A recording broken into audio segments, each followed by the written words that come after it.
তোমাদের এই রুই মাছের রেসিপি ভালো লাগলে লাইক, শেয়ার, কমেন্ট, সাবস্ক্রাইব করে দিবে। বন্ধুরা, তোমাদেরকে কবিতা ফুডে স্বাগত। আজকে করব রুই মাছের পাতলা ঝোল। মাছটা ধুয়ে হলুদ লবণ মেখে নিয়েছি, মাছটা ভেজে নেব। তারপরে উল্টে দিব।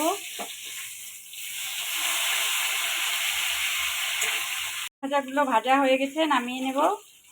তেল দিয়ে দিয়েছি, গোটা জিরা ফোড়ন দিচ্ছি। আলু বেগুন দিয়ে পাতলা ঝোল করব, আলু বেগুনটা আমি ভেজে নেব। মতো লবণ দিয়ে দিচ্ছি।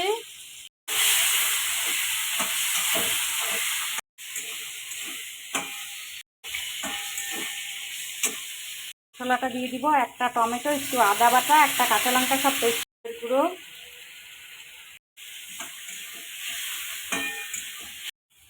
হাফ চামচ জিরার গুঁড়া। গরমে কিন্তু পাতলা মাছের ঝোল খেতে ভালো লাগে, আর তোমরাও বাড়িতে এইভাবেই মাছের ঝোলটা করবে, খেতে কিন্তু খুব ভালো হয়। আমি জল দিয়ে দিব, মশলাটা কষানো হয়ে গেছে। দিয়ে দিব। আলু বেগুন দিয়ে পাতলা রুই মাছের ঝোল হয়ে গেছে, একটা ডিশে নিয়ে নিয়েছি। তোমাদের এই রুই মাছের রেসিপি ভালো লাগলে লাইক, শেয়ার, কমেন্ট, সাবস্ক্রাইব করে দিবে।